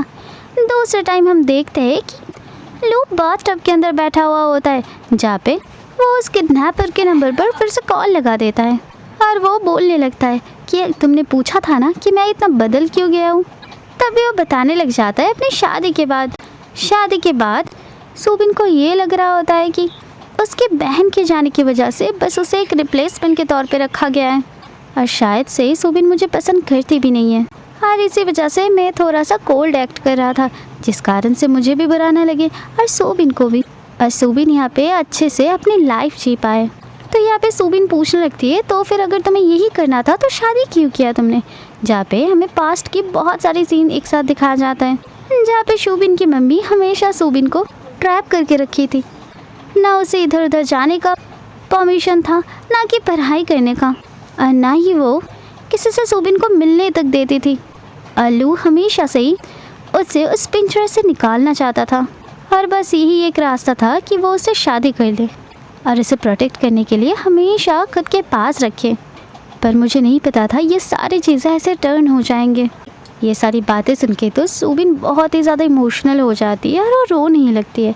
सीन यहाँ पे ही चेंज हो जाते हैं और हम इसके बाद देखते हैं कंपनी के सारे लोग एक ट्रैकिंग के लिए एक साथ जा रहे होते हैं और वो लोग बस में सफ़र करते हैं जहाँ पे उसके बगल वाले सीट पे लू बैठ के पूरे रास्ते उससे अच्छे से बिहेव करता है और साथ ही साथ उसकी बड़ी टेक केयर करता है। इसके बाद जब वो लोग सब लोकेशन में पहुँच गए होते तो लू तब भी उसका बहुत ही ज़्यादा केयर कर रहा था। वो लोग एक साथ फ़ोटो भी खींचते। उसके बाद जब वो लोग सारे ऊपर पहुंच गए होते तब कोई था जो सुबिन को ऊपर से धक्का मार देता है और साथ ही साथ सुबिन नीचे गिर जाती है। ये देख के तो लू बहुत ही ज़्यादा घबरा जाता है और बहुत ज़्यादा चिल्लाता है और टेंशन में भी आ जाता है। दूसरी तरफ सुबिन को बहुत ज़्यादा चोट लग गई थी और शाम हो जाता है सुबिन को रेस्क्यू करते करते, पर यहाँ पे रेस्क्यू वाले फिर भी उसे नहीं ढूंढ पा रहे थे और इसके बाद रात हो जाता है। सुबिन के पास सुबिन का फ़ोन भी नहीं होता है, उसके पास पर किडनैपर का फ़ोन था। इस वजह से वो एज अ किडनैपर लू से बात करने लगता है और इस कॉल के साथ साथ लू बहुत ज़्यादा रोए जा रहा था क्योंकि बस वही फ़ोन का सहारा था जिसकी वजह से वो सुबिन को ढूंढ सकेगी। और सुबिन भी यहाँ पे एज अ किडनैपर उसे क्लू दिए ही जा रहा था जिससे कि वो सुबिन को ढूंढ पाए और फाइनली ऐसे ही लू उसे ढूंढ लेता है। और दूसरी तरफ सुबिन यहाँ पे एक सपना देख रही थी जहाँ पे वो खुद को ही देखती है। वो देखती है बचपन में उसकी मम्मी उसे किस तरीके से टॉर्चर किया है और उसे कितना ज़्यादा सताई भी है।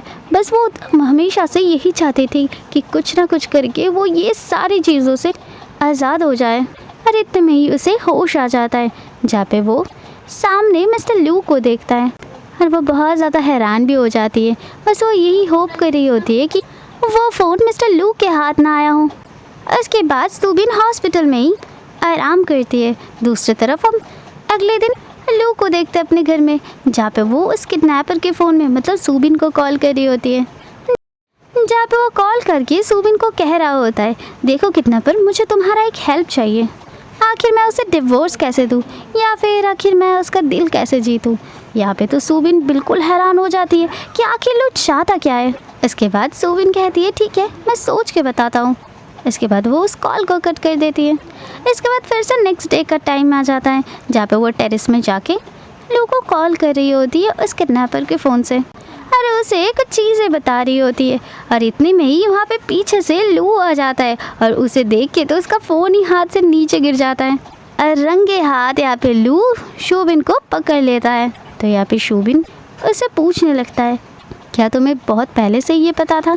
जहाँ पे लू भी कहता है हाँ मुझे पता था, मुझे उसी दिन ही सारी चीज़ों की पता लग गया था, पर मैं जानना चाहती हूँ क्या तुम अभी भी मुझे डिवोर्स देना चाहते हो। पर यहाँ पे सुबिन कुछ रिस्पॉन्ड कर ही नहीं पाती है, वो बहुत ही ज़्यादा इमोशनल हो जाती है। और दूसरी तरफ उसे अडोर कर रहा होता है लू।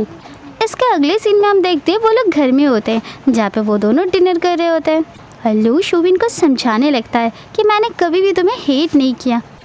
उस दिन जब पहली बार किडनैपर का कॉल आया था तो मुझे ऐसा लग रहा था कि शायद कोई मेरे साथ प्रैंक कर रहा है, इसलिए मैंने उस दिन उसे ऐसे जवाब दिया था। पर सच में अगर मुझे पता होता कि तुम उस दिन सच में फंसी हुई हो मैं तुरंत वहाँ पे आ जाता तुम्हें बचाने के लिए। और रही बात हमारी डेली लाइफ्स की, तो हर रात जब मैं घर आता था तो घर की सारी लाइट्स ऑन रहती थी और मुझे बहुत ही ज़्यादा अच्छा फील होता था, क्योंकि मुझे पता होता था कि घर में कोई तो है जो मेरे लिए इंतज़ार कर रही है। और इसके साथ साथ वो सीन हमें फ्लैशबैक का एक सीन दिखाया जाता है जहाँ पे लू के लिए शूबिन इंतज़ार कर रही होती है और लू घर आने के साथ साथ उसे इग्नोर करके जाता तो है, पर शूबिन देखती नहीं है क्योंकि वो इंतज़ार करते करते सो गई थी। और तुरंत लू एक ब्लैंकेट लाके उसे ओढ़ भी देता है। इसके बाद हम फिर से रियल टाइम में आ जाते हैं जहाँ पे शूबिन पूछ रही होती है, तो फिर ये बताओ तुम ये क्यों नहीं चाहते हो कि पब्लिक हमारे रिलेशन के बारे में जाने। जहाँ पे लू जवाब देता है, देखो दुनिया वाले कितनी बर्बी का है कि डिसेबल पर्सन को हमें एक्सेप्ट कर लेना चाहिए और ऐसा कुछ भी ऊंचा नीचा नहीं होता, पर सच्चाई तो कुछ और है कि आज भी डिसेबल लोगों को लोग अच्छे नज़रियों से नहीं देखते हैं। तुम्हारे डैड जब व्हील चेयर में थे तो मुझे तब समझ आया कि ज़िंदगी इतनी आसान नहीं है, और जब तक तुम म्यूट थे तो मुझे ये भी समझ में आया कि तुम्हारी ज़िंदगी भी इतनी आसान नहीं है। तुम हम जैसे नॉर्मल लोगों के साथ नहीं जी पाती हो। लोगों को अगर सच में पता चलेगा कि तुम मेरी वाइफ हो तो मुझे बहुत ही ज़्यादा खुशी मिलेगा, पर यहाँ पे कुछ कुछ लोग ऐसा होता है जो तुम्हें मेरी वीकनेस समझ लेगा। और ये बात तो कहीं ना कहीं सच भी है ना, तुम तो मेरी वीकनेस और साथ में मेरी स्ट्रेंथ भी हो। या फिर तुम्हारी, और मैं बिल्कुल भी नहीं चाहता तुम्हारा इस्तेमाल करके कोई मुझे डराए धमकाए या फिर तुम्हारी जान को कभी भी कोई खतरा हो। पर अब मैं सच में समझ चुका हूँ कि मेरे पास इतना ताकत तो है कि मैं अपनी वाइफ को प्रोटेक्ट कर पाऊँ, चाहे सिचुएशन कैसे भी ना हो। तो इस बार मैंने ठान ले लिया, पब्लिकली मैं इस रिलेशन को पब्लिक करने वाली हूँ।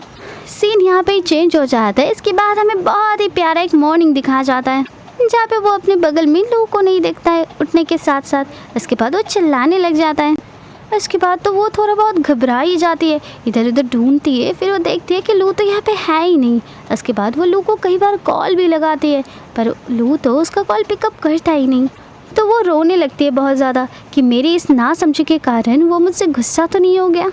और वो एक के बाद एक कॉल लगाए जा रहा था, पर लू यहाँ पे कॉल पिकअप नहीं कर रहा था और वो बहुत ही ज़्यादा सेल्फ डाउट करने लगती है और रोने भी लगती है। इसके बाद अचानक से उसकी आँख खुल जाती है और ये सारी चीज़ें बस उसका एक बड़ा सपना होता है। और जब उसकी आँख खुलती है तब लू उसके बगल में ही था। वो तो लू को ऐसे घूरता ही रहता है और उसके आँखों को होठों को अपनी उंगलियों से टच करने लगता है और सोचने लगता है कि कोई पर्सन इतना ज़्यादा हैंडसम कैसे ही हो सकता है। उसके बाद वो दोनों एक दूसरे को हग करने लग जाते हैं। तो शूबिन उसे कॉम्प्लीमेंट देने लगती है कि तुम बिल्कुल हीरो जैसा दिखते हो और तुम्हारे काम भी हीरो जैसे हैं। जहाँ पे लू पूछते रहता है कि बताओ ना ज़रा कौन से हीरो जैसे काम। तो यहाँ पे शूबिन उस दिन की बात करती है जिस दिन वो पुलिस वाले कार में थी और वो बहुत ज़्यादा ट्रॉमेटाइज हो गई थी और फ्रेश एयर लेने के लिए वो बाहर आ गई थी। और वहाँ पे लू कैसे हीरो जैसा आ गया था और सबसे छिड़ा के उसे अपने पास कर लेके आया था। तो लू यहाँ पे थोड़ा सा शर्मा तो जाता है, पर यहाँ पे पूछने लग जाता है, अच्छा ये सब छोड़ो और ये बताओ मैं तुम्हें कैसे पसंद आ गया। जहाँ पे शूबिन भी जवाब देती है कि ये ऐसा तो मैं बता नहीं पाऊँगी, पर अगर गिनने जाऊँगी तो बहुत सारे टाइम लग जाएगा और बहुत सारा ऐसा सिचुएशन है जब ऐसा फील हुआ है कि I am fall in love with you. मैं जितनी बार भी तुम्हें देखती हूँ उतनी बार ही मेरा प्यार और भी डबल बढ़ जाता है। तो यहाँ पे लू कहने लगता है, ठीक है मुझे अब चीज़ लगा के बात मत करो। इतने में ही असिस्टेंट का उसके पास कॉल आ जाता है जो कह रहा होता है कि हेडक्वार्टर से बहुत ज़्यादा प्रॉब्लम आ गई है, आप प्लीज़ ऑफिस जल्दी आ जाइए। जैसे वो वहाँ पे पहुँचता है तब हमें कंपनी के बाहर की सीन दिखाया जाता है। वहाँ पे ढेर सारे लोग जमा हो गए थे, वो भी हाथ में बैनर्स लेके, और ढेर सारे रिपोर्टर्स भी थे जो तरह तरह की सवाल करे जा रहे थे और वो जल्दी से जल्दी उन सबको इग्नोर करके अंदर आ जाता है। इसके बाद वो असिस्टेंट से इस सारे मैटर के बारे में पूछने लग जाता है। तो असिस्टेंट कहता है कि मुझे समझ में नहीं आ रहा है कि इतने सारे बैनर्स लेके लोग बाहर क्यों खड़े और रिपोर्टर्स की जो नज़र है वो हमारी कंपनी के ऊपर क्यों है। और इसी के साथ साथ एक सीसीटीवी फुटेज का वो बता रहा था जहाँ पे उस पर्सन का चेहरा तो नहीं दिखाया जाता पर उसकी बॉडी पूरी तरीके से शो हो रहा था। तो यहाँ पे लोग समझ जाता है कि ये शायद वही किडनैपर होगा जो पर्सनली सबके सामने मेरी पर्सनल थिंग्स ओपन करना चाहता है और एक्सपोज करना चाहता है मुझे। दूसरी तरफ शूबिन घर में होती है जो अपने मोबाइल में सारी न्यूज़ देख के बहुत ही हैरान हो जाती है। उसके बाद वो डायरेक्टली उस किडनैपर को कॉल लगा देती है। तो वो वो किडनैपर कहने लग जाता है कि शायद तुमने न्यूज़ देख ही ली है, तो फिर अब तो समझ गए ना कि मैं बस बक नहीं करता बल्कि काम भी करता हूँ। और साथ ही साथ तुम्हारे डैड का न्यू लोकेशन भी मेरे पास आ चुका है।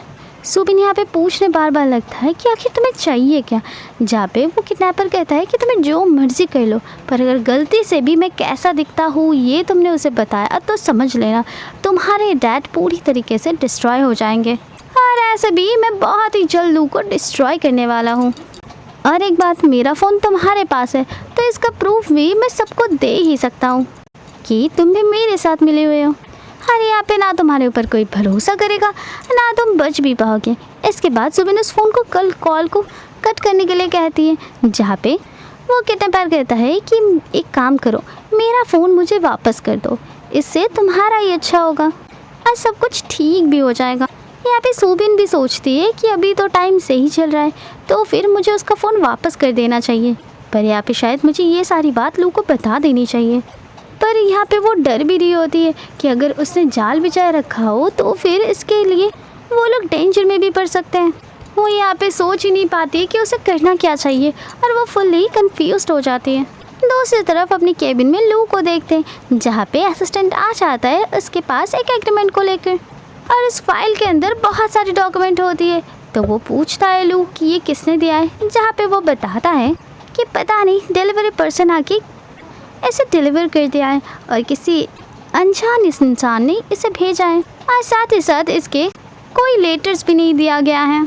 इसके बाद लू एक एक करके सारे पेपर्स को पढ़ने लग जाता है, जहाँ पे वो किडनैपर लिखा हुआ होता है कि तुम वाइफ और हस्बैंड दोनों एक साथ हो जाओगे तो क्या तुम दोनों को क्या लगता है कि सब कुछ ठीक हो जाएगा।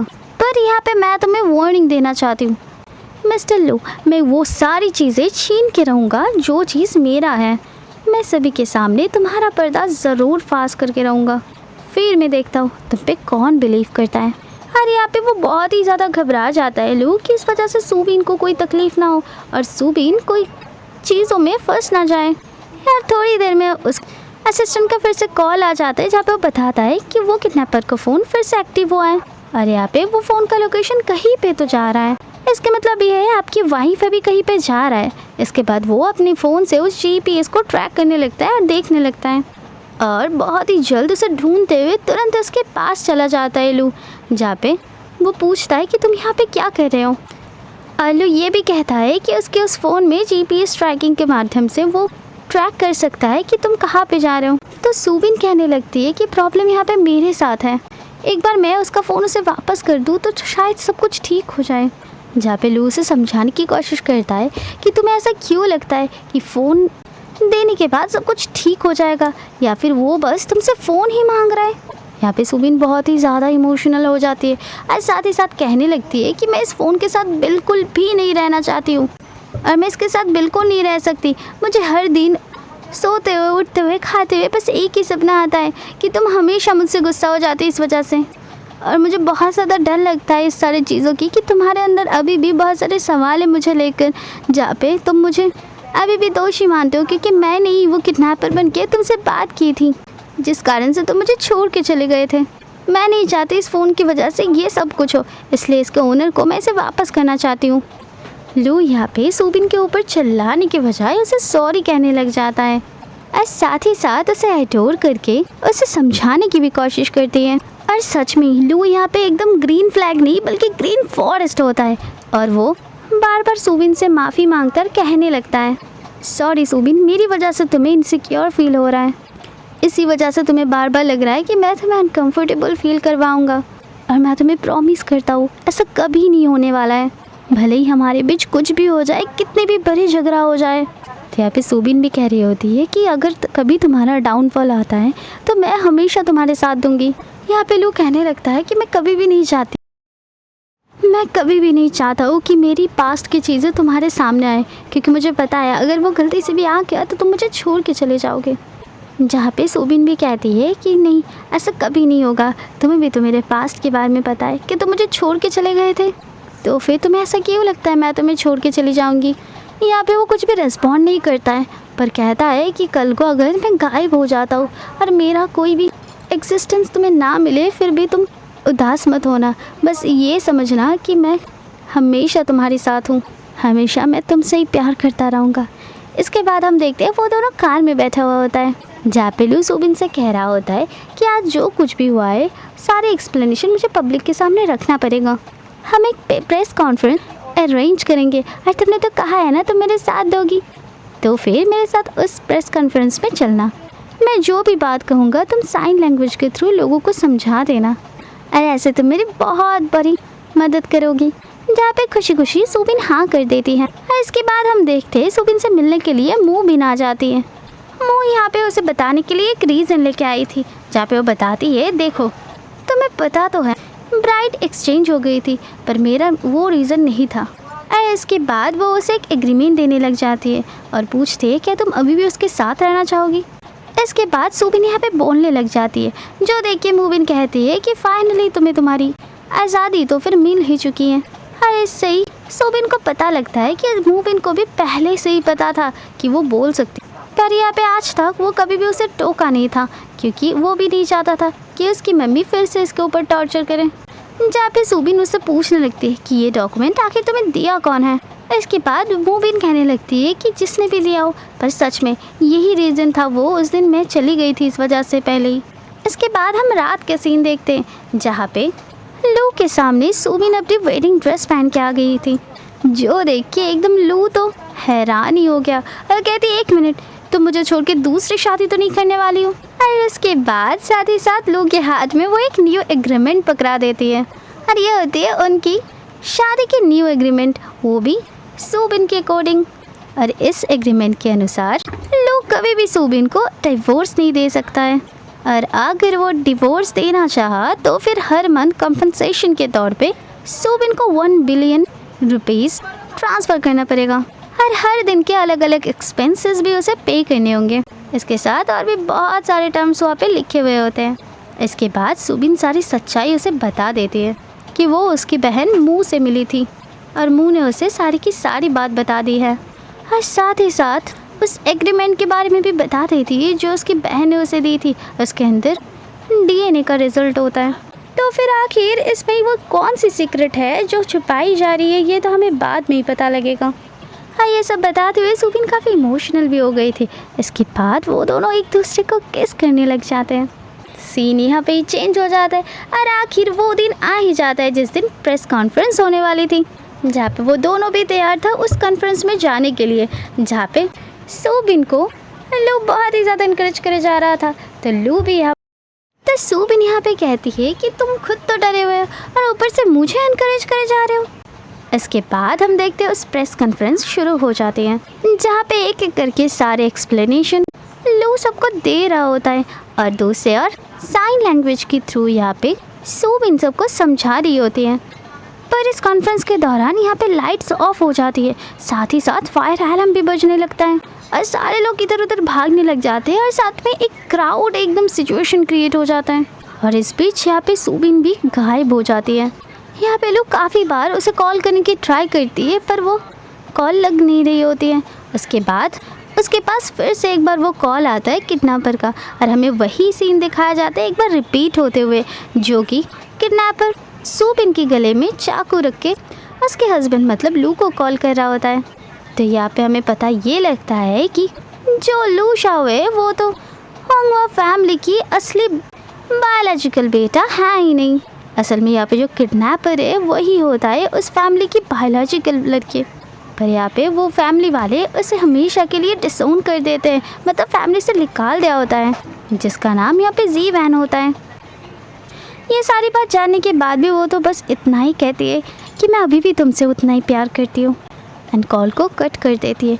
जहाँ पे लू जल्द से जल्द फिर से एक बार उस प्रेस कॉन्फ्रेंस को अरेंज करवाता है, और सबके सामने सारी सच्चाई ला के रख देता है कि वो यहाँ पे वंगवा ग्रुप का बायोलॉजिकल सन नहीं है, और साथ में और इस टाइम उसकी वाइफ भी मिसिंग है, और साथ ही साथ सुबिन की फ़ोटो भी सबके सामने रिवील कर देता है, और साथ साथ सारी सिचुएशन भी बता देता है, और साथ ही साथ सारे लोग अपने काम पे भी लग जाते हैं।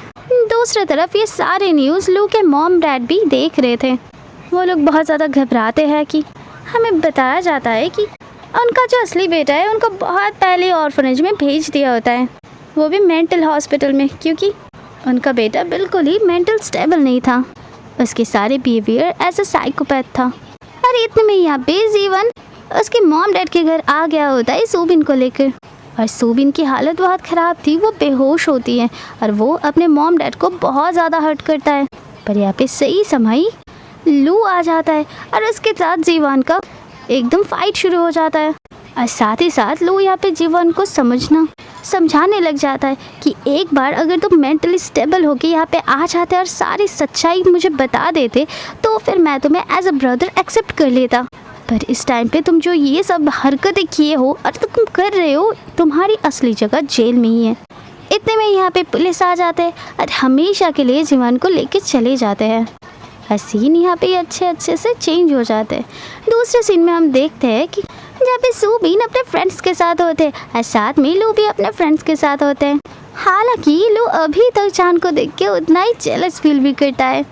वो लोग एक साथ डिनर कर रहे होते हैं सारे, जहाँ पे सूबिन बताती है कि उसे कभी नहीं लगा था कि उसे ऐसे उसकी खुद की फ्रीडम मिल जाएगी और वो इस तरीके से अपने पहले प्यार के साथ अपने जीवन को, अपनी लाइफ को स्पेंड करेगी। और अब तो वो अपनी मम्मा की कंट्रोल में भी नहीं है। इसके बाद सारे लोग उसके अच्छी ज़िंदगी के नाम चीयर्स करते हैं और ऐसे ही हैप्पी एंडिंग के साथ ये चाइनीज़ ड्रामा मूवी यहाँ पे ही एंड हो जाती है। तो व्यूअर्स, आप लोग बताएं आज की ड्रामा आपको कैसे लगा है। आज के लिए बाय बाय।